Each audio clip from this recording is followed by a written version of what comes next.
같기도 하고요. 영화 이야기로 차츰 들어가 볼까요? 여러분께는 이 영화 엔딩에서 어떤 감흥들이 파도처럼 밀려왔을지 굉장히 궁금한 작품이기도 한데요. 아마 세 분이 작업을 하시는 동안에 크게는 어떤 인생의 한 시기를 정리하던 나의 시간을 좀 떠올려보는 영화가 아니었을까, 그런 기분을 주는 작업이 아니었을까라는 예상도 해봤습니다. 그게 뭐 지나간 사랑의 순간일 수도 있을 테고, 아니면 내가 커리어적으로 가장 치열했던 어떤 시절에 대한 회고일 수도 있을 것 같았어요. 각각 어떤 시기를 가장 많이 떠올리셨는지 궁금하더라고요. 그리고 작업을 마친 지금은 내가 그 시기를 어떤 식으로 좀 놓아주었다라고 인식하고 있으신지도 궁금합니다. 저는 정말 약간 여러 가지 변곡점들이 있었는데 그 시기를 많이 떠올렸던 것 같아요. 굉장히 치열하게 연극하고 또 어떤 순간들에 이제 그걸 보내게 되고 다시 영화를 하고 또 입봉을 하고, 그러니까 그런 순간들을 좀 떠올렸고, 그리고 저 굉장히 열심히 살았는데 잘 안 풀렸던 그 시기가 많이 떠올랐었던 것 같아요. 그리고 그 시기에 대해서 좀 정리를 하게 되었고, 그 시기를 바라보면서 우리가 내가 이 영화를 통해서 어떤 메시지를 줄 수 있을까, 이런 고민들을 많이 했었던 것 같아요. 그래서 이 영화가 멜로이기도 하지만 또 한편으로는 꿈에 대한 이야기이기도 하거든요. 그래서 그런 것들을 좀 정리하는 시간을 가졌습니다. 저도 생각해보니까 정원이가 은호를 처음 만났던 나이가 20대 초반대가 사실 많이 떠올려지기도 하더라고요. 그래서 그때의 마음도 많이 떠오르고요. 이게 어떻게 보면 꼭 사랑뿐만이 아니더라도 사실 매 작품 저희가 시작하고 끝낼 때마다 거의 100명 가까이의 스태프분들과 만나고 헤어지잖아요. 근데 아직까지도 생각해보면 되게 저는 이별 같은 거에도 되게 미성숙하고 아직도 어렵다라는 생각이 들더라고요. 그래서 우리가 이 영화를 찍었음에도 불구하고 내가 이 정도로 미성숙하구나, 아직도 이게 그렇게 저는 익숙하지 않구나라는 생각이 들더라고요. 저는 극 중에서 은호가 그런 코멘트를 많이 듣잖아요. 팔리지 않은 게임을 왜 만들어? 이거는 메이저하지 못해, 대중적이지 못해라는 얘기를 많이 듣는데, 저도 많이 듣는 얘기이긴 하거든요. 뭐 시나리오를 제작사에게 보여드렸을 때, 그래서 그렇게 무수히 많은 은호만큼 많은 실패를 겪었고, 지금도 사실 진행 중이죠. 네. 아마 그런 가짜 실패들, 네. 실패를 했지만 결국에는 다시 다 어떻게든 쓰이게 되더라고요. 제작되지 못했던 시나리오도 그 씬을 가지고 와서 다른 영화에 사용한다든지 계속 진행 중인 것 같고, 많이 닮아 있다고 생각했어요, 은호와. 네. 가짜 실패라는 말은 무언가를 이뤄가기 위한 과정이라는 말로 이 영화를 본 이후에는 우리가 생각하게 되기도 하죠. 맞아요. 돌이켜보면 그 실패들이 다 저한테 너무 좋은 소스들이고 지금도 꺼내서 쓰고 있거든요. 네. 좋은 것 같아요.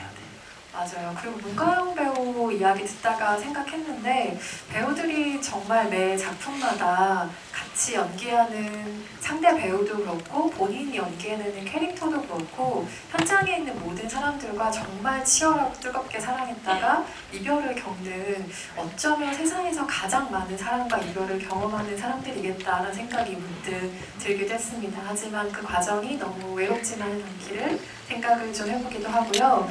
원작 영화를 익히 보신 분들도 계실 테고 나아가서 좋아하시는 분들도 계실 테예요. 저도 그 팬 중에 한 명이기도 한데, 원작에서도 세상의 모든 색을 잃어버렸다가 되찾는 설정이 있습니다. 그리고 버려진 소파가 중요하게 등장하기도 하는데요.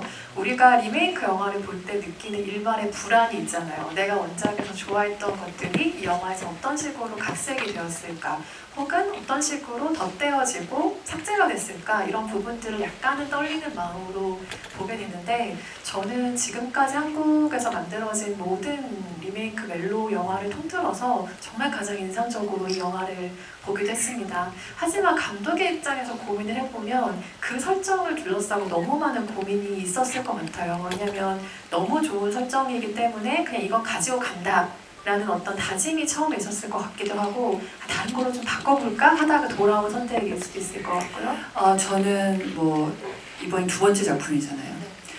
근데 저는 리메이크가 처음인데 그 진짜 저한테 스스로에게 리메이크란 무엇이지? 라는 질문을 던졌던 것 같아요. 오랫동안.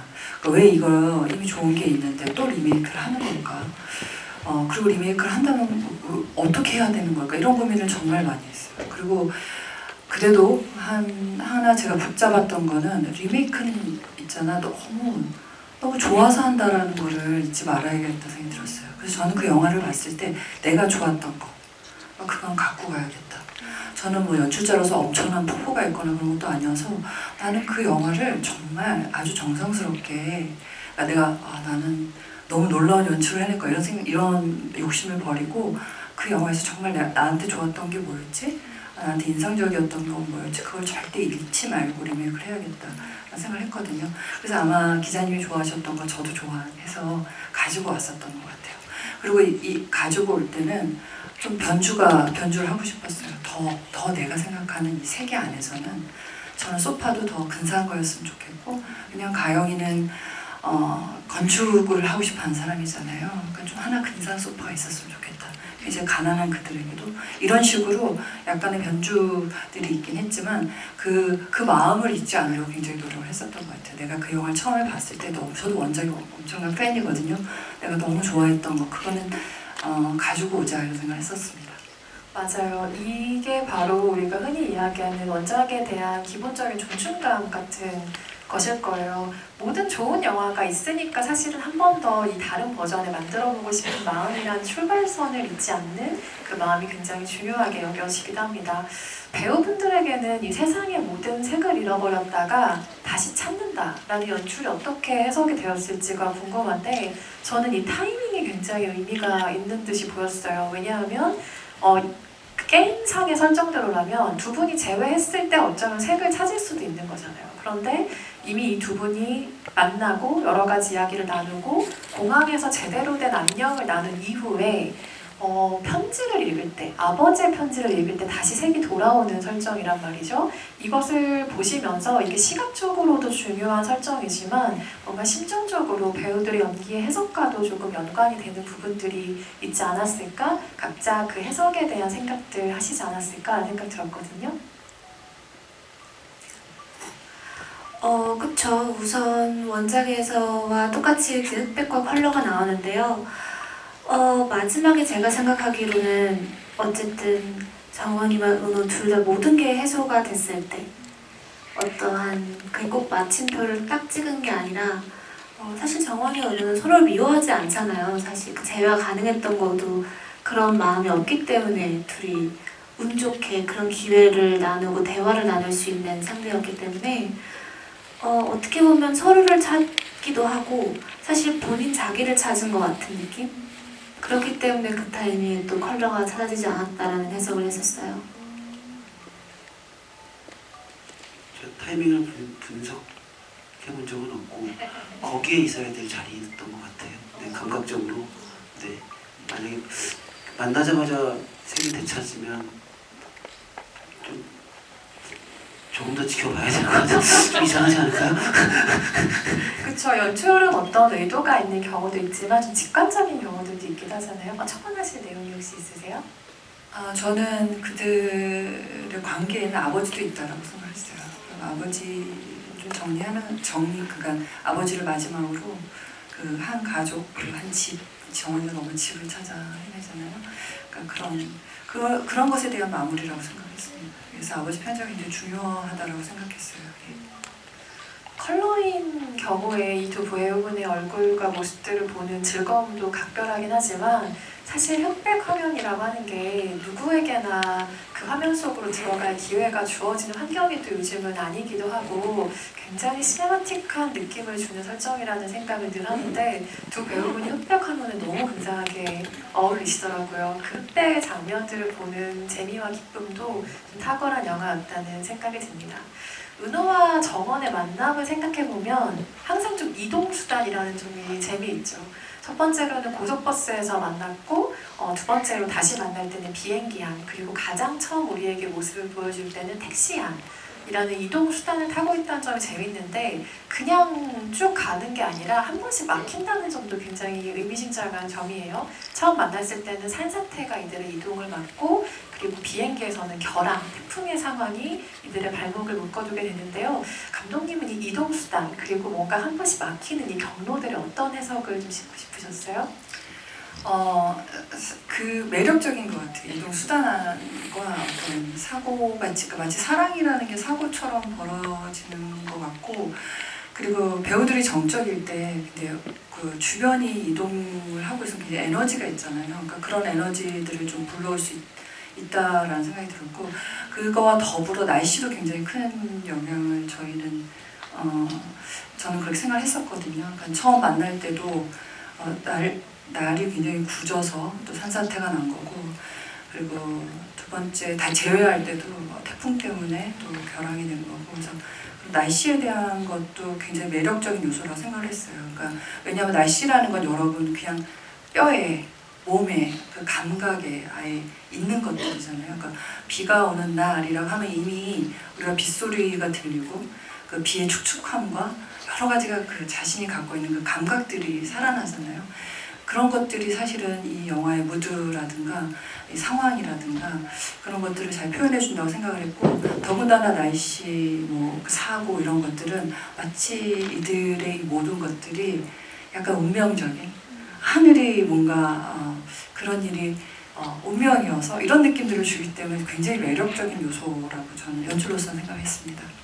실제로 우리가 어떤 기억을 더듬어 볼 때 날씨를 많이 생각하기도 하잖아요. 아, 그때 진짜 추웠지, 그때 진짜 비 많이 왔잖아, 이런 식의 항상 기억을 떠올릴 때 중요한 요소이기도 해서 날씨에 대한 해석이 덧붙여 주신 설명이 더 인상적인 것 같습니다. 각각 캐릭터에 대한 이야기를 조금 더 구체적으로 들어가 볼까요? 저는 문가영 배우가 연기한 정원이 너무너무 좋았어요. 너무너무 사려 깊은 사람이고 내 친구였다면 절대 평생 놓치지 않고 싶을 만큼의 어떤 매력을 가진 친구였다는 생각이 드는데, 영화를 끝까지 볼 때까지 제가 이 캐릭터에게 일말의 마음 아픔이 남았던 이유는 큰 소리로 우는 장면이 하나도 없다 라는 점이었어요. 생각을 해보면 은호에게 안겨서 너 나 의심했구나 라고 올 때도 진짜 서러운 상황인데도 막 소리내서 꺾어보는 캐릭터가 아니더라고요. 그리고 마지막에 번호를 지우고 이제 정말 찾을 수 없는 사람이 은호가 되었을 때도 그 버스 안에서도 울음을 토하기보다는 좀 삼키는 게 너무 익숙한 사람의 눈물을 보여주셨다는 생각이 드는데, 저는 그게 이 캐릭터에 대해서 굉장히 많은 걸 말해준다는 인상을 받았거든요. 이게 문가영 배우의 캐릭터 해석일까 하는 부분 궁금했습니다. 우선 사실 현실적으로 생각해 봤을 때 저는 사실 그래요. 아무리 울고 싶어도 이렇게 마음 놓고 울 수 있는 때가 많이 없는 것 같아요.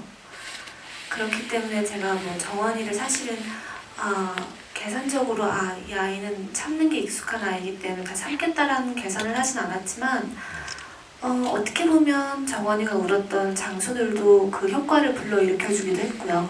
버스 속이었고 야외였고, 사실 그건 모든 분들이 공감해 주실 것 같아요. 그 부분은 그렇게 마음 놓고 울 수 있는 환경이 안 된다는 거, 그리고 장소가 따라주지 않는다는 거. 그리고 문득 이렇게 생각해 보니까 어떻게 보면 저희 영화를 보시면서도 너무나 울고 싶은 분들이 그 정원이가 울듯이 극장에서도 울지 않을까라는 생각이 들기도 하고요. 네, 제가 사실 울 때 좀 잘 참는 사람이라서 그런지 그래서 그런 것 같기도 하네요. 생각해보니까. 극장에서 분명히 정원의 마음을 대신해서 울어주실 분들도 계시지 않을까라는 생각도 해보고요. 한편으로 또 이 캐릭터에 대해 많은 걸 말해주는 것 중에 하나는 헤어짐을 결심하고 나가는 순간마저 사발면에 물을 부어놓고 나간다라는 점입니다. 이렇게 착한 캐릭터가 어디 있습니까? 저 같으면 집어 던지고 나갔을 것 같다는 생각을 했는데 어쨌든 찬물을 묻고 나가죠. 버리는 거 드시라고 함정을 파는. 굉장히 인상적인 캐릭터인데 지금 우리 차례? 은호가 할 말이 좀 많은 것 같죠? 박유한 배우의 필모그래피 레시피를 생각해봤을 때 사실 정통 멜로로 소개할 수 있는 첫 번째 영화가 당도했다는 인상이 있는데, 물론 멜로를 느슨하게 변주한 작품을 치자면 뭐 탈주도 그 안에 들어갈 수 있을 것 같고 뭐 여러 가지 작품들이 있겠지만, 그간 배우가 상대적으로 정통 멜로를 선호하지 않았다는 의심이 가능하거나, 아니면 배우 본인이 추구하는 톤앤매너의 멜로를 만나기까지 좀 기다렸다라는 해석이 가능하겠죠. 어느 쪽이세요? 오, 그 기다렸다기보다는 저는 그 말씀하신 것처럼 언제나 사랑을 한 꼬집 캐릭터에 넣거든요. 네, 꿈의 제인을 보신 분들은 아시겠지만 뭐 제인 정호를 생각하는 마음도 사실 저한테는 메인 서사였고, 제 캐릭터한테는 어쩌다 보니 만약에 우리를 하게 되었어요. 멜로라서 선택한 게 아니라 은가영 씨와 김도영 감독님과 배우님하고 여러 요소들이 있었어요. 작품을 장르로 제가 접근하지는 않는 것 같아요. 근데 관객으로서는 멜로를 굉장히 좋아하죠. 네. 그래서 무신주에 하고 싶었던 것도 있었나 보네요. 네. 멜로를 굉장히 좋아하는데 멜로를 기다렸거나 멜로니까 하자는 아니었던 것 같아요. 감독님에 대한 호기심과 궁금증, 문가영 배우님과 함께 협업해보고 싶을 마음. 네. 근데 다른 멜로에서도 너무 보고 싶던데요. 이 영화에서 은호가 나 이 동네 섹시가이 되는 거 아니야 걱정하잖아요. 그런데 섹시가이뿐만 아니라 정말 멜로가이가 되지 않을까 싶을 정도로 두려워요. 멜로가이가 될까봐. 그러니까요. 질투하려 그래요. 좀 걱정입니다. 앞으로도 이제 너무 바빠지니까. 이게 저 어떡하지? 만약에 멜로가이가 된다면 나 어떡하지? 라는 새로운 걱정을 또 추가하실 네, 시기인 것 같아요. 만약에 멜로가 된다면 누가를 할 수 있을까? 몰입 못 하시는 거 아니야? 제가 딱 이 주인공들의 나이대에 취업을 경험하던 세대였어요. 그래서 이 시기의 분위기를 너무너무 잘 기억하고 있는데, 물론 이 둘의 이야기는 어느 시대에도 또 어느 나라에서도 통용되는 굉장히 보편적인 청춘 멜로의 서사이긴 하지만 2010년대 초반의 사회 분위기를 생각하면 정말 팍팍하던 시기거든요. 그때 88만 원 세대라는 이야기가 처음 나왔고, 노동시장이 엄청나게 경직되면서 3포 세대란 말이 처음 나온 시기예요. 연애도 포기한다, 취업도 포기한다, 결혼도 포기한다까지. 그러니까 이 시기가 중요했던 이유는 청춘 세대를 막 희망적이고 뭐든 할 수 있을 것 같은 세대가 아니라 처음으로 좀 절망적인 세대로 보기 시작한 시대라는 배경이 좀 중요하다는 생각이 들었어요. 시대 배경을 둘러싼 묘사에도 고민이 좀 있으셨겠어요? 뭐 많이 묘사되진 않았지만 사실 언급되고 있죠. 그 라디오의 뭐 소리라든가 이런 걸 통해서. 그리고 그거는 저는 그 둘의 서사가, 둘의 멜로가 딱 둘만 세상에 존재하는 건 아니니까 둘을 둘러싸고 있는 환경이라는 것도 굉장히 중요하다고 생각을 했고, 특히 요즘도 사실은 사랑하기 좀 어려운 시대라고 하잖아요. 이제 그 안에서도 어떻게든 사랑을 꽃피웠는데 그들이 결국 좌절하고 또 헤어지고 뭐 이런 여러 가지 일들이 사실은 그들을 둘러싸고 있는 환경도 굉장히 중요한 요소라고 생각을 했어요. 영화가 좀 3시간짜리로 만들 수 있다면 그런 묘사들을 많이 넣었을 것 같아요. 네. 3시간짜리 버전 너무 보고 싶네요. 문제가 어떤 묘사들이 있을까 궁금해지기도 하고요. 두 배우가 극중에서 주고받는 정말 많은 대사들이 있죠. 마음 안으로 엄청나게 파고들고 또 오래 기억하고 싶은 대사들이 유독 많은 작품이었다고 생각하는데요. 저는 영화 끝나고 난 뒤에도 너는 진짜 잘 될 거야, 진짜 행복할 거야 라는 말이 엄청나게 기억에 남더라고요. 말 자체는 사실 단순한 말인데 진짜 아끼는 상대방에게 해줄 수 있는 최선의 사랑의 말인 것 같았어요. 너가 정말 행복하고 정말 잘 되기를 바라는 마음에서 비롯된 말이라서요. 두 배우께는 각각 인상적인 대사가 어느 타이밍에 나온 대사였을지도 궁금하고, 그게 각본 상태에서 이 대사 정말 좋다라고 느끼는 것과 현장에서 실제로 내가 그 캐릭터가 되어서 발음할 때 의외로 이 대사가 내 마음에 오래 남네 싶은 대사에는 차이가 있을 수도 있다고 생각하거든요. 각각 어떤 대사들 꼽아주시겠어요? 저희 영화는 참 신기하게도 교현 오빠가 그 이야기도 나눴었는데 사실 매일매일 그 생각나는 장면이나 대사가 바뀌어요.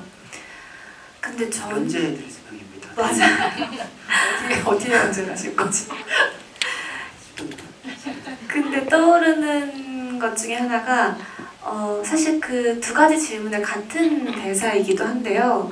그 호치민에서 이제 만약의 대사를 주고받다가 정원이가 이제 은호에게 그 대사를 합니다. 그 우리가 헤어진 이유는 치사하게 선풍기 너 혼자만 쐬서 헤어졌다는 대사가 있어요. 근데 저는 사실 그 앞부분에 은호와 대사를 할 때 되게 텍스트로는 아 이때가 정말 슬프겠다. 근데 막상 이미 울고 있는데도 그 대사를 했을 때 그렇게 마음이 아프더라고요. 왜냐면 시간이 그렇게 흘렀는데도 어떻게 보면 그게 그때의 정원이가 서러웠던 한 포인트이자 동시에 은호를 달래주려고 또 하려고 하는 그 약간의 가벼움과 그리고 사실 그렇게 대사를 하고 둘이 웃거든요. 근데 그게 그렇게 저는 슬퍼가지고 그 대사가 떠오르네요. 제 대사 얘기해 줄 줄 아시는데 서로 그런 아니고 저도 근데 너무 떠오르는 명대사들이 많고 하지만 사실 저는 지문들 문가영 씨와 도영 감독님이 그 지문들이 있잖아요. 그 뭐 은호와 정원이 어떻게 한다 근데 감독님이 그걸 채워가는 방법도 너무 좋았고 또 이제 그 프레임 안에서 가영 씨가 그 지문을 채워가는 모습들, 그 몸의 언어들이 저한테 많은 그 은호에 대한 힌트를 줬거든요. 그래서 뭐 예를 들어서 함께 그 즐거운 시간을 보내는 몽타주들을 이제 뭐 한 문장으로 이렇게 어디를 가 은호와 정원이 뭐 이동 중이다, 뭐 이런 딱 한 문장 한 문장 있는 몽타주들도 정원 역할을 했던 문가영 배우가 너무 은호로서 존재할 수 있게 움직임이 곧 대사였다라는 기분이 들 정도에서 이 자리에서 감사하다고 말씀드리고 싶습니다. 저 오빠 그 대사 좋아하잖아요. 오빠한테 반말하지 마. 팬이죠 제가. 너무 좋아합니다. 그 대사 오빠한테 반말하지. 네. 저는 영화 다 보시 조영이죠 이거 저는. 반말하지 마. 박력 있었어요. 감독님도 기억하는 대사 못 들으신 분들을 위해 다시 한번. 네. 저는 그 술 먹고 둘이 막 침대에서 놀고 그럴 때 탈출했을 때. 가영이가 강민재 개새끼가 지금 떠오르네요. 되게 좋아하는 대사예요. 그리고 또 배우가 시원하게 발음해주는 맛이 또 있거든요. 네, 그런 대사들 기억에 남으신 선풍기 장면은 사실 저 진짜 서러웠어요. 그러니까 그 좁은 단칸방에서 에어컨도 없는 그 여름에 더울까봐 선풍기 머리를 돌려준다는 게 사실 엄청난 사랑이잖아요. 그런데 진짜 지만 쐬려고 이제 선풍기 머리를 돌려버리는 그 야박함에 제가 잠깐 구경한 배우를 좀 미워할 뻔했고요. 그리고 대사도 너무 얄미운 대사가 있잖아요. 참는데도 한계가 있다 그랬더니 그럼 참지 마라고 하는 네. 정말 약간 멀어질 뻔했는데요 그 대사에서. 네, 어쨌든 구경 배우 사랑합니다. 마음껏 욕해주세요. 모든 작품이 사실은 마찬가지이긴 하지만 특히 멜로는 상대 배우와의 호흡에 정말 전적으로 의존을 해야만 가능한 장르 같다는 생각도 해요. 상대 배우를 가장 크게 좀 믿고 의지했던 순간이 언제일까 두 배우의 기억을 좀 파헤쳐보고 싶은데요. 그리고 은호와 정원의 캐릭터가 내가 만든 것도 있지만 서로 덕분에 만들어진 아까 몸의 언어라고 구경 배우가 표현해주셨던 그런 부분들도 분명히 있을 거라는 생각이 들어요. 각각 어떤 지점들일까요? 전 근데 딱 크게 어떤 순간이나 때를 고르긴 정말 힘들고요. 촬영 내내 교환 오빠에게 의지를 한 것도 있고 어떻게 보면 진짜 몇 시간 내내 교환 선배에 대한 칭찬과 찬양을 할 수 있을 정도로 좋아합니다. 그리고 사실 맞아요. 그 정원이의 역할이 예뻐 보이는 것도 이게 어떻게 보면 멜로 작품을 찍을 때 가장 중요하면서도 좋은 부분인 것 같아요. 정원이가 예뻐 보이는 건 사실 상대방이 그렇게 봐줬기 때문에 관객분들이 그 시선을 빌려서 그 인물을 바라봐 주잖아요. 그렇기 때문에 사실은 정원이가 예뻐 보이고 안쓰러워 보이고 이런 건 사실은 정말 은호가 채워준 그 시선과 그런 것들 때문에 만들어진 거라고 생각을 합니다.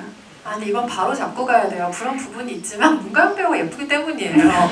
이 얼굴을 보고 저희가 어떻게 그 생각을 하지 않을 수가 있겠습니까? 하지만 말씀하신 것처럼 상대 배우가 봐주는 어떤 시선, 같이 만들어간 호흡 덕분에 더 예쁘고 더 안쓰러워 보인 건 확실하죠. 구경 배우 어떤 이야기 또 해주시겠어요? 저 오늘 저도 그 생각했었어요. 이 멜로 드라마야말로 정말 1인 2역을 하는 거구나. 그 가영 씨의 정원 씨의 가영이 그래서 제가 출연하지 않아도 가영 씨가 저를 제 배 은호를 연기해주고 있다는 생각을 하게 됐어요. 그것은 그 촬영 초반에 이제 제가 너무 좋아하는 버스 신이죠. 버스 486-1 동천 486-1이라고 이제 그 농담인 건데 웃으셔도 돼요. 네, 가영 씨가 이제 버스 안에서 이제 감정신이 있는데 그 클립을 먼저 이렇게 봤어요. 근데 이 장면에서 저도 둘의 관계를 알 수 있고 그리고 은호를 함께 연기하고 계신 느낌이 있어서 와 이게 서로가 1인 역하듯이 서로를 채워주겠다. 그래서 혹시 나는 과연 그런 존재인가? 라고 질문을 그런 존재입니다. 했는데 좋은 사람. 네, 감사합니다. 그랬어요. 네.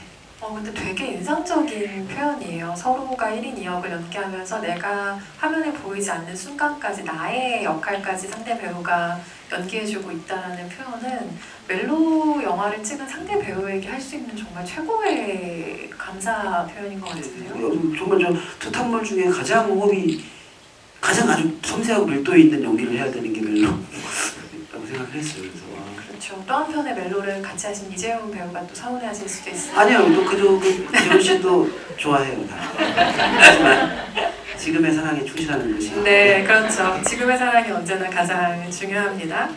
연출에 있어서 제가 또 가장 인상 깊게 보았던 점이 햇빛의 활용이었어요. 이 영화는 흑백의 장면이든 아니면 컬러의 장면이든 햇빛이 화면 안으로 들어오는 그 순간이 굉장히 각별하게 중요합니다.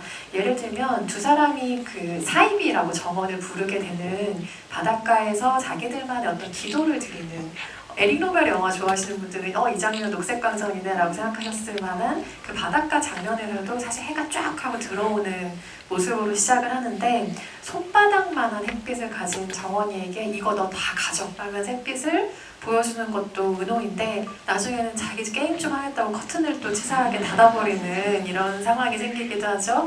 어쨌든 그리고 마지막에 두 사람이 재회했을 때도 아마도 해가 떠오르는 풍경인 것 같죠. 흑백으로 보았지만 그때도 처음에 두 사람이 바닷가에 앉았을 때처럼 쫙 햇빛이 두 사람을 감싸는 듯한 어떤 연출을 상상하게 하는데요. 이 햇빛과 관련해서 들려주실 얘기가 있을까요?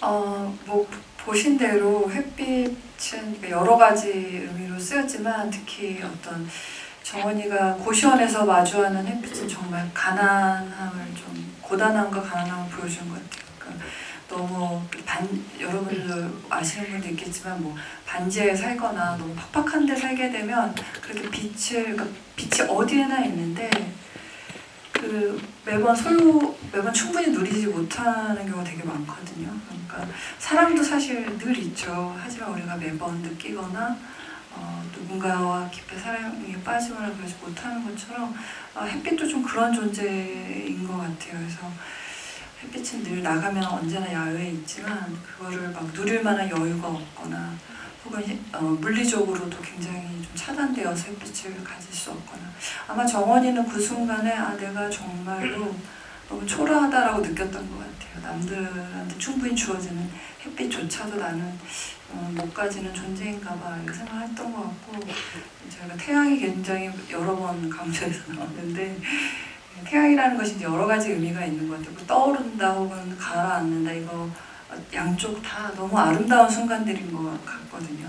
떠오를 때도 너무 아름답고 그리고 심지어는 차분하게 이제 저물어 갈 때도 너무 매지가워 그 태양도 너무 아름답고 그게 마치 마법 같은 순간이라고 생각을 했어요. 우리가 지구에 머물고 있지만 지구 조금 위로 올려다보면 우주 안에 속해 있잖아요. 그러니까 그런 이 사랑이라든가 이런 감정들이라는 게 굉장히 놀라운 어떤 매직 같은 순간이라 생각이 들거든요. 그런 것들이 좀 보여줄 수 있는 자연물 중에 하나라고 생각해서 그걸 좀 잘 활용하려고 노력을 했고, 또 한 가지는 영화가 빛의 예술이라고 그러잖아요. 그러니까 빛을 활용한 앵글이나 특히 흑백의 경우는 그런 것들이 굉장히 중요한 순간들이라고 생각을 했어요. 저희가 호치민에서 완전히 깜깜했는데 깜깜한 강가에서 찍을 수밖에 없었지만 그냥 그 밤을 보내는 거잖아요. 결국은 마지막에 둘이 떠오른 해를 바라보는 것도 상징적 의미가 있다고 생각했습니다. 구경 배우 전화 받아주세요. 네. 그 해가 정말 인상적이었던 이유는 둘의 마음이 가장 강력하게 연결될 때, 그것이 뭐 재회의 순간이든 아니면 사랑의 시작이든 그럴 때 해가 이 두 사람을 너무나 따뜻하게 감싸고 있었다라는 것이 이 영화를 관통하는 하나의 이미지이기도 하다라는 생각이 들었어요. 영화를 보시면서 많이들 캐치하셨겠지만 혹시 조금 놓친 부분이 있는 것 같다, 해가 그런 의미였구나 라는 생각을 지금 하신다면 개봉 이후에 엔차갈람이라는 것이 또 우리에게 있으니까 그때 또 극장으로 달려가 주시면 감사하겠습니다. 이 노래를 미리 알고 계셨던 분들도 계실 것 같고 이 노래를 좀 이 영화를 통해 처음 들었다 하는 세대도 아마 이 극장 안에 있을 것 같은데요. 사랑은 봄비처럼 이별은 겨울비처럼이라는 한국 가요입니다. 이게 김도영 감독의 취향을 반영한 곡일까? 당시 미니홈피의 배경음악이었을까? 뭐 이런 상상들을 하면서 보기도 했는데 어떤 선곡이었는지 들려주시면 좋겠고요. 두 배우분들은 혹시 그 당시에 실제로 즐겨 듣던 가요가 있었는지, 이 노래에 대해서 알고 있었는지 이런 것들도 사소하게는 궁금하고요.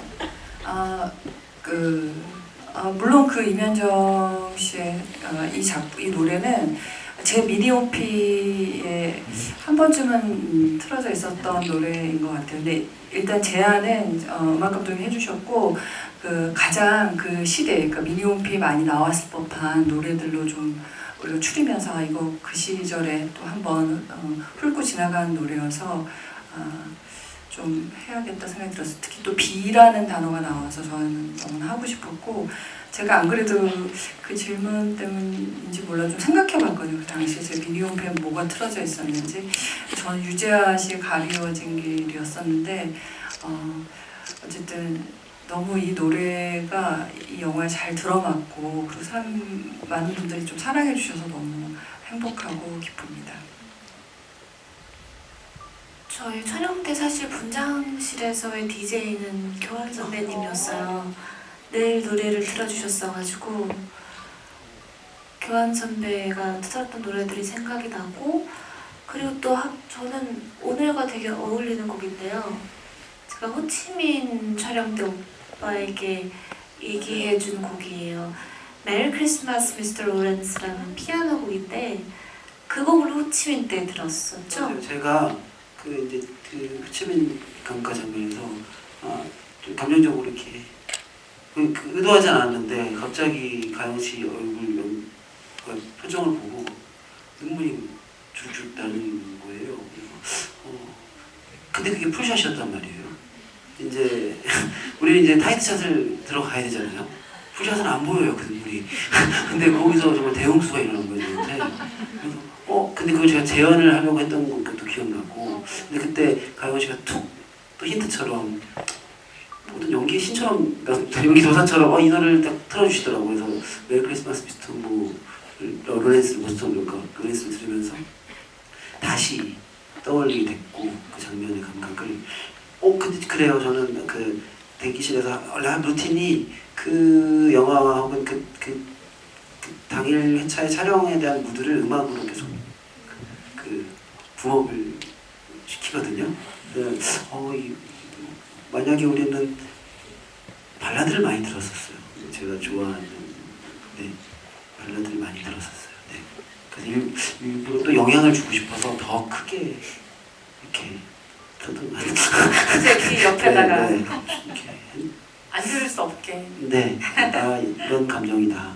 이게 싸이월드 BGM도 약간 그런 무드죠. 나의 감정 상태를 알아채죠. BGM으로 알려주잖아요. 네.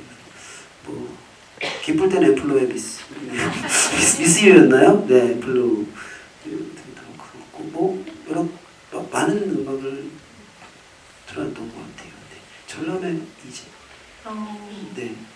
전람회 이집 전체 트랙이 다 좋아요. 네. 계속 그 마음을 전시했던 것 같아요. 누군가는 봐주겠지. 그래서 알아달라고 온몸으로 막 음악을 통해서 그냥 제 컨디션을 얘기해도 굉장히 수치스럽네요. 네.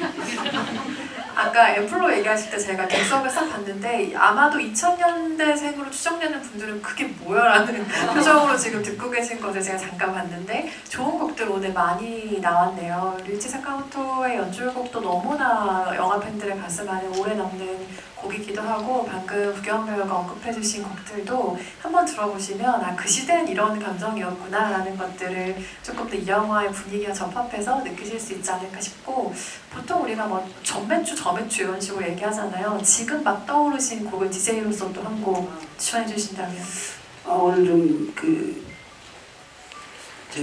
멜로디 인트로가 부탁드립니다. 하버드의 클린 앤 더티 다 메가 히트곡들이죠. 싸이월드. 이건 역시 미니홈피에서 엄청나게 들렸던 곡이기도 하죠. 당시에 약간 제이팝에 빠져 계셨나봐요. 맞아요. 네. 그냥 다 들어요. 네. 네, 오늘 지나가시면서 혹은 댁에 돌아가셔서 한번 들어보시기 바라겠고요. 마지막으로 네, 첨언하신 내용 있으세요? 아니요. 얘기할 끝도 없어요. 네. 전혀 필요 없는 정보예요. 이건 역시 연재를 기다리겠습니다. 연재가 지금 쌓였네요. 연재 항목들이. 마지막으로 제가 세 분께 공통 질문 하나 드리고 객석으로 마이크를 넘기려고 하는데요. 사랑의 얄궂은 점이 참 그런 것 같아요. 시작은 항상 합의와 서로 통하는 마음에서 출발하는데 끝이 그럴 수 없다는 게 가장 얄궂고 좀 야속한 점이 아닐까라는 생각이 들기도 한데 이 영화가 그래서 더 귀하게 느껴져요. 사랑의 순간들도 애틋하게 그려내는 영화이긴 하지만 서로에게 진심을 담아서 안녕을 고할 수 있는 게 아까 문가영 배우의 표현처럼 누구에게나 주어지는 기회는 또 아니기에 이 작업을 통해서 정말 순수하고 귀하게 그 순간을 잡는 작업이라는 생각이 들었습니다. 각자가 이 작업을 통해 떠올리게 된 좋은 이별이라는 게 있을 것 같아요. 좋은 이별의 조건에 좀 이런 게 필요하지 않나라고 생각하신 것도 있을 것 같고 혹은 그냥 무드를 생각하실 수도 있을 것 같고요. 세 분이 생각하는 좋은 이별, 좋은 안녕은 어떤 건가요? 먼저 이별하지 않는 게 제일 중요하지만 제일 좋은 이별이지. 그럼 이제 저는 좋은 이별. 우리 영화 안에서는 그렇죠. 그래서 저 이 영화의 쾌감이 거기서도 있었어요. 저는 이 영화에 제가 사랑하는 이유 중에 하나가 보통 흑백 전에 끝나는데 이 영화는 그런 판타지를 선물 같은 기적을 만들어줘요. 날씨와 이동수단과의 어떤 말도 안 되는 확률로 기적을 만드는 그게 전 영화의 그 쾌감이라고 생각하거든요. 그런 픽션들을 만들어내는 게. 근데 우리는 그런 경험을 해보기 어렵잖아요, 사실. 네. 그래서 좋은 이별. 그냥 오랜만에 다시 만약에 마주치더라도 시간이 지나고 얼굴 찌푸리지 않고 나의 한때를 빛나게 해줘서 고마운 사람이 되는 것. 그게 좋은 것 같아요. 그게 좋은 이별 같아요. 저는 아무리 곰곰이 생각해봐도 사실 지금의 문가영은 좋은 이별이란 게 사실 잘 뭔지 모르겠어요. 그걸 알아가기 위한 속의 과정에 있고 지금 어떻게 보면 막 제가 책 좋아하고 뭐 이런 것도 그런 답을 찾으려고 자꾸 그런 걸 찾아보는 것 같기도 하고 정원이와 은호가 좋은 이별을 했다고 성숙하다고도 생각하지만 또 반면에 제가 문가영으로서 있을 땐 또 그렇게 성숙하게 할 수 있을까? 그리고 그 타이밍이 맞을 수 있을까를 생각해보면은 그건 정말 아무도 알 수 없는 일이기 때문에 한번 열심히 그 해답을 찾아서 살아보겠습니다. 진짜 만약에 매니아시네요. 지금도 많이 할 수 있을까? 매직 이프 선생님. 네. 진짜 연기 눈에 있어요. 매직 이프. 만약에 나라면. 부장이에요. 제가 생각하는 좋은 이별은 사실은 처음부터 끝까지를 좀 다 보는 건 것 같아요. 그러니까는 이제 사실 대부분 헤어질 때 좀 분노라든가 뭐 화 이런 것들이 좀 그 감정이 압도되어서 많이 이별을 하는 것 같아요. 남녀간에는. 근데 그런 마지막 감정들 말고도 그 처음 시작했던 감정들, 중간의 감정들도 한번 곱씹을 수 있는 게 좋은 이별인 것 같고, 그러기 위해서는 결국 이렇게 충분히 애도해야 되는 것 같아요. 충분히 슬퍼야지 그 이후에 좋은 이별이 이루어지는 것 같아요. 그래서 저는 그 슬픔이라든가 그거는 뭐 누구와 헤어지는 것이든 헤어지잖아요. 반드시 충분한 애도의 기간을 갖는 것, 이것이 좋은 이별을 맞는 조건이 아닐까 생각합니다. 관객 질문을 받아보려고 하는데요. 이 분위기를 이어서 제가 사회자의 재량을 한번 발동을 해보겠습니다. 이 이야기의 끝에 이어서 나 최근에 진짜 좋은 이별했다. 그랬지만 크리스마스 때 지금 여기 와 있다 하시는 분 혹시 계신가요? 사연은 여쭤보지 않겠습니다. 혹시 계시다면 손을 들어주세요. 혹시 계신가요? 계시지 않으면 그것 또한 다행인 것으로 알겠습니다. 네, 질문 받아보죠. 오늘 준비한 선물도 같이 드리겠습니다. 가장 먼저 마이크가 어디로 가면 좋을까요? 저랑 눈이 마주치셨기 때문에 중앙열의 두 번째 줄에 계신 관객분께 마이크 드립니다. 여기 계십니다. 빨간 모자 쓰고 계세요.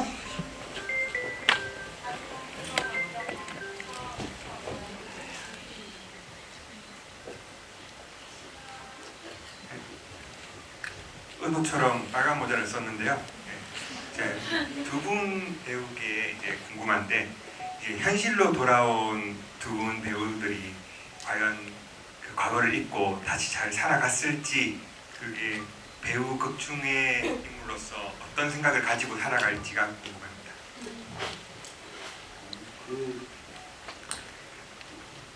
그 은호를 연기하면서 그것은 계산하지 않았어요. 굳이 궁금하지도 않고 뭐 그리워할지, 저는 이게 딱 거기서 끝나서 좋은 이야기 그리고 그것에 대한 세부적인 설정을 제가 갖고 들어간다면, 저는 이 영화의 매력 중에 하나가 모두가 은호였고 모두가 정원이었다. 근데 제가 이 영화의 세부적인 서사를 설명하려고 애쓴다면 지금의 감상이 나오지 않을 것 같다는 생각이 들어요. 그래서 우리 영화는 그 둘의 첫 만남을 굉장히 정확하게 디테일하게 묘사하고, 그리고 마지막 헤어짐도 정확하게 묘사를 하잖아요. 보여주잖아요. 그 사이에는 듬성듬성 의도적으로 이렇게 배치하는 게 너무 좋거든요. 그게 이제 관객으로 하여금 체험할 수 있고 각자의 사랑의 기록들을 꺼내서 이제 들여다볼 수 있는 것 같아서, 이게 은호를 연기하는 사람이라면 이것에 대한 어떤 확신이나 어떤 정답을 내놓으면 안 되겠다는 생각을 해서 감상을 해칠 것 같아서 그건 노코멘트 하겠습니다. 너그럽게 이해해 주세요. 사실 저도 교환 선배님이랑 비슷한 사실 대답을 하려고 하긴 했었는데요.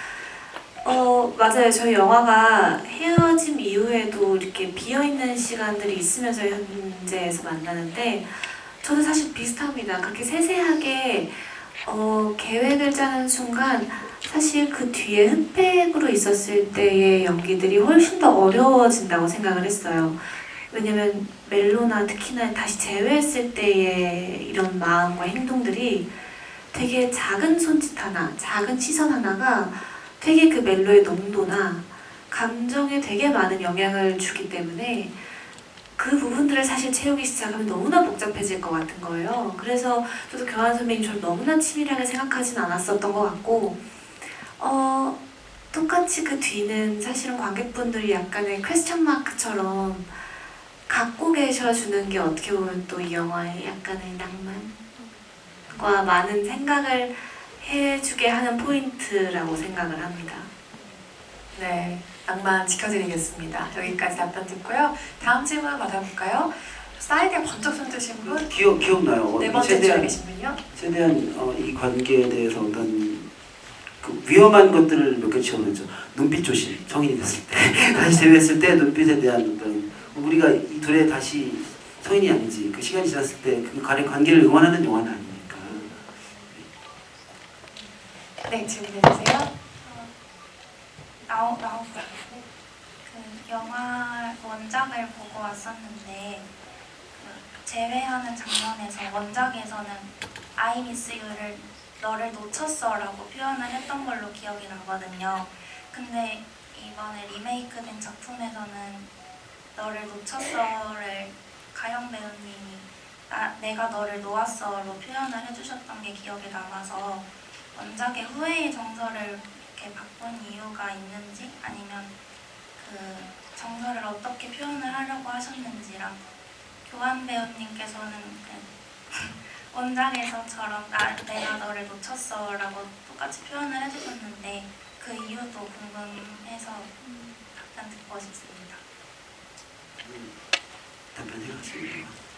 저는 그 원작은 좀 후회라든가 이런 감정이 많이 좀 짙게 남아 있었던 것 같고, 저는 사실 포커스가 좀 더 잘 이별하는 것에 맞춰 있었기 때문에 너무 후회하고 너무 애절하고 이런 거보다는 그 시절에 놓쳤고 또 동시에 우리가 놓았다, 그리고 굉장히 잘한 선택이었다, 이렇게 그 방향을 조금 바꾸었던 것 같아요. 저는 되게 심플한데 텍스트에 충실하게 수행해야겠다. 네. 네, 맞아요. 놓쳤어라는 표현도 좀 아릿하지만 저는 사실 놓았어라는 표현도 마음이 굉장히 오래 아릿하더라고요. 그래서 서로를 놓치고 내가 놓았던 그 시절에 대한 이야기를 이 둘이 시간이 흐른 뒤에 이렇게 성숙하게 주고받고 있구나라는 생각하게 하는 장면이었습니다. 다음 질문 또 받아보겠습니다. 손을 많이 들어주셨는데요. 저기 빨간 옷 입고 계신 관객분께 마이크 전달해드릴까요?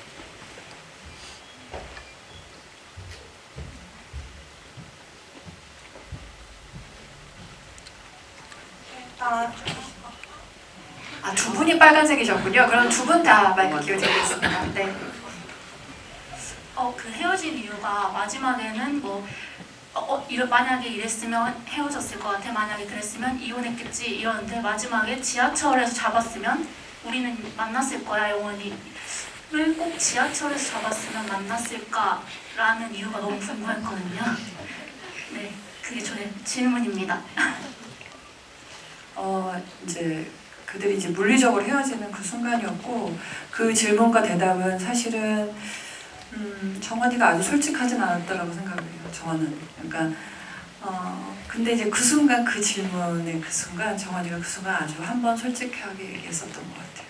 저는 그렇게 생각했어요. 그래서 정원이가 아니야, 우린 절대 안 됐을까 봐 이러지만 그날 그 순간에 어쩌면 그랬을지도 모르겠어요. 근데 그 말이 또 은호를 무너뜨리는 것 같아요.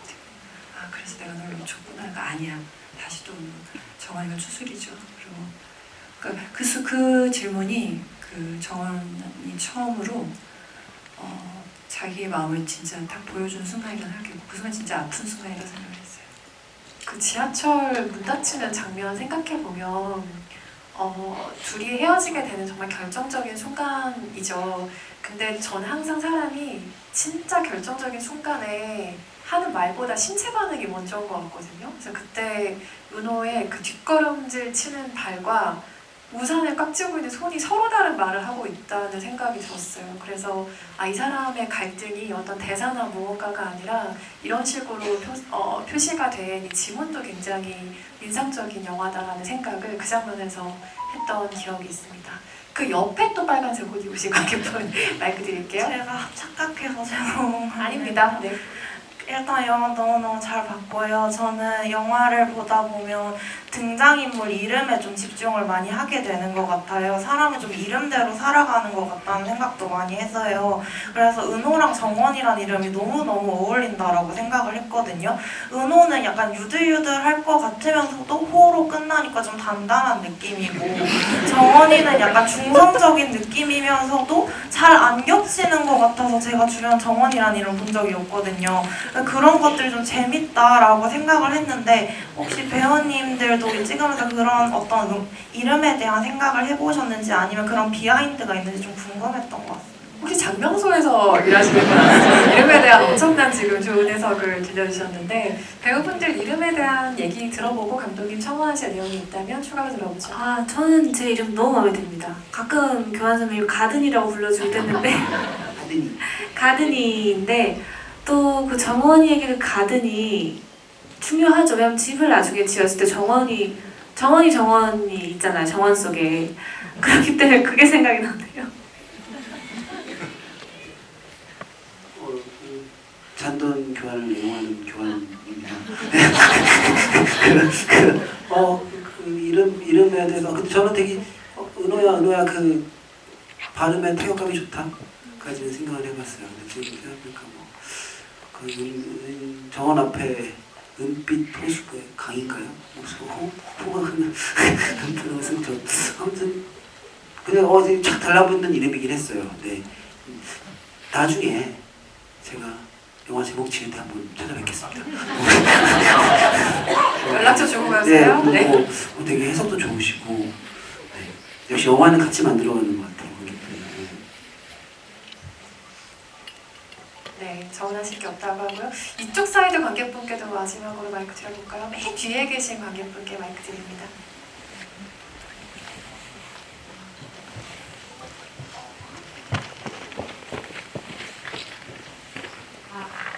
기회 주셔서 감사하고요.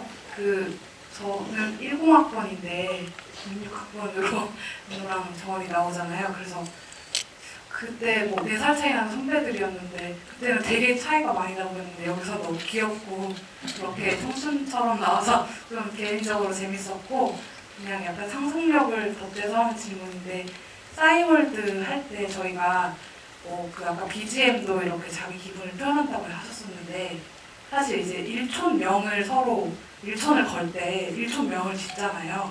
그럴 때 약간 은호가 제가 봤을 때는 먼저 일촌 신청을 했을 것 같은데 뭔가 서로 만약에 각자 은호와 정원이 일촌 신청을 할 때 했다면 일촌명을 뭐라고 했을지 약간 상상을 해봤습니다. 질문 드리겠습니다. 만약에 세계관이 지금 객석으로까지 만약에 매니아가 또 우리 만약에 동호회에서 나오셨어요. 매직이 분홍호에서 오셨네요. 서로 일천명 이게 중요하죠. 그쵸. 사이비와 불짬뽕. 우와. 불짬뽕이 거의 키워드이긴 하죠. 엄청난 음악을 하는 밴드 같은데. 사이비와 불짬뽕.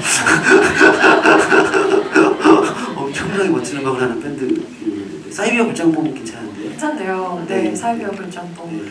그 일초면이 뭐야라고 생각하실 2000년대생 관객분들을 위한 친절한 해석을 드리자면 요즘엔 인스타그램 같은 걸로 이제 서로 팔로잉을 하는 정도로 마무리가 되잖아요. 그런 서로의 이름을 지정할 수 있는 시대가 있었답니다. 그래서 그 수락을 할 때 어떻게 서로 이름을 부를까 이렇게 둘만의 어떤 코드명 같은 걸 만드는 거죠. 모두에게 공개되는 그런 식의 시대가 있었습니다. 싸이월드에 썼던 도토리 가격이 지금 문득 떠오르는데 네, 어쨌든 그런 시대가 있었답니다. 네, 오늘 영화 개봉 전이지만 또 크리스마스는 아주 특별한 날에 영화를 미리 만나러 와주신 관객 여러분과 1시간 정도 이야기를 나눠봤습니다. 여기서 정원이 돌아갈 집에 대한 이야기를 여러 번 하는데 저는 이 영화가 정말 집 같은 영화로 남을 것 같아요. 언제든 생각해보면 따뜻한 좀 기억의 집, 사랑의 집으로 두 사람을 떠올릴 것 같다는 생각을 하면서 영화를 본 극장문을 정말 기분 좋게 나왔던 기억이 있습니다. 연말 연시에 가까운 분들과 보기 너무 좋은 영화라는 생각이 들어요. 미리 보신 만큼 주변에 좋은 입소문 부탁드리고요. 관객 여러분께 끝인사 한 말씀씩 전해주시고 자리 마무리하겠습니다. 저희가 정말 너무 열심히 작년에 만들었는데 이제 관객하고 만난다니까 정말 너무 설레고 행복해요. 여러분 저희들이 만들었을 때 그 진심이 여러분들한테 가서 닿았으면 좋겠습니다. 감사합니다. 또 이렇게 함께 이야기를 나누니까 또 되게 색다르고 혼자 추억을 했을 때보다 이렇게 이야기를 나누면서 또 떠오르는 생각들이 많아서 너무나 기분 좋은 자리였고요. 다 보셨으니까 영화. 저는 사실 우리 영화를 보고 끝나면은 한 몇 분 동안 이렇게 말이 나오지 않더라고요. 그래서 보시는 분들도 그런 감정을 느끼셨으면 좋겠고 또 N차 관람을 한다면 더 좋고 입소문도 많이 내주시고요. 너무나 감사하다는 말씀 드립니다.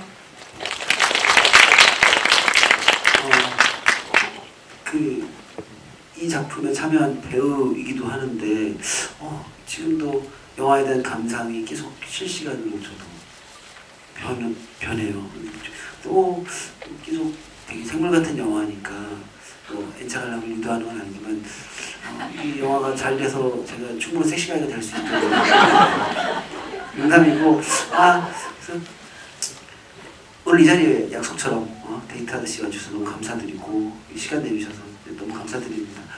조금 한 번 더 저도 계속 오늘 집에 돌아가면서 오늘은 어떤 사람이었나 더 생각이 나면 곧 GV 자리 더 있으니까 다시 또 시원하게 답변을 못 드리겠지만 계속 고민해 볼게요. 네. 계속 시간이 지나면 꺼내도 보고 싶은 영화가 되었으면 좋겠다는 생각입니다. 감사합니다.